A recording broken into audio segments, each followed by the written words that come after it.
Welcome back, 18!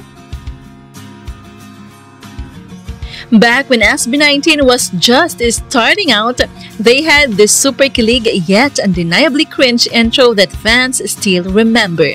It was so exaggerated and awkward that Pablo couldn't contain himself. He visibly cringed while the rest of the members, especially Josh and Ken, are laughing from second-hand embarrassment.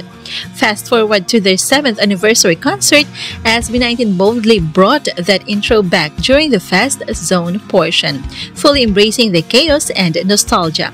The crowd went wild and even the members couldn't help but laugh at their younger selves.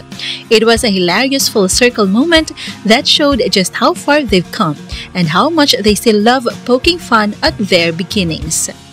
Gawin natin yung original na ginagawa natin. I'm your pure boy, Justin! Sige. Patay tayo dyan. Simulan mo na. Bilang leader, ikaw ang magli-lead. Magandang gabi sa inyo lahat. I'm your emotional leader, Seju. Let's go!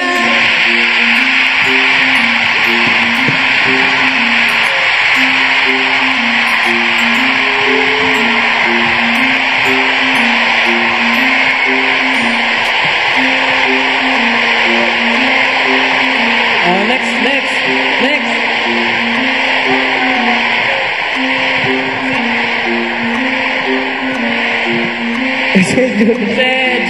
Sejun. Grabe, no? 7 years.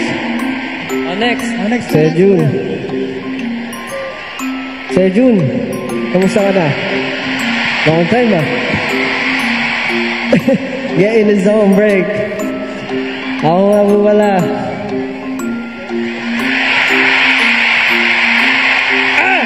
Tagal? Nasabihin ko ba talaga yun? Gagawin niyo lahat? Oo, ginawa na niya eh. Gagawin mo rin? Ano? Gagawin niyo lahat yun? Wala akong choice. Gagawin ko kasi ginawa niyo eh. Sige. I'm the most charismatic member, Josh! Panis!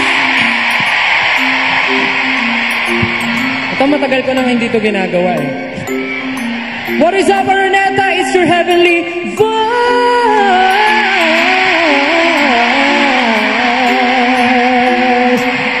Still, nice to meet you. Nakakamiss naman. Next, Ken. Yeah.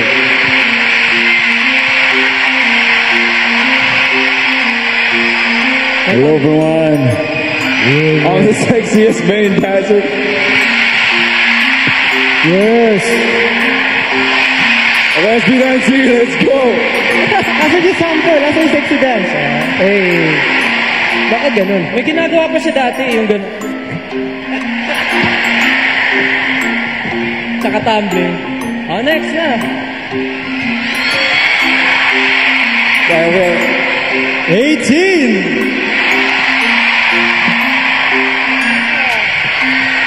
I'm your pure boy, Justin.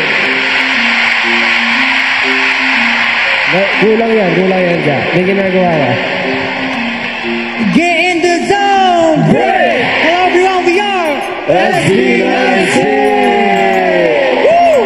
Listen up! And welcome to our 7th year anniversary concert! Yeah! Hey! Parang wala ng energy guys ah. Oo nga eh. Parang masyado ata silang nabusog sa solos natin. Pero meron pang dalawa. Tama?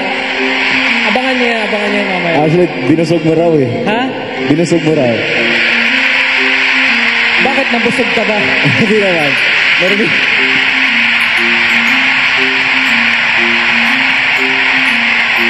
Katahimikan. Hindi, kasi narinig kasi namin kanina, nahubad na yung kaliskis mo.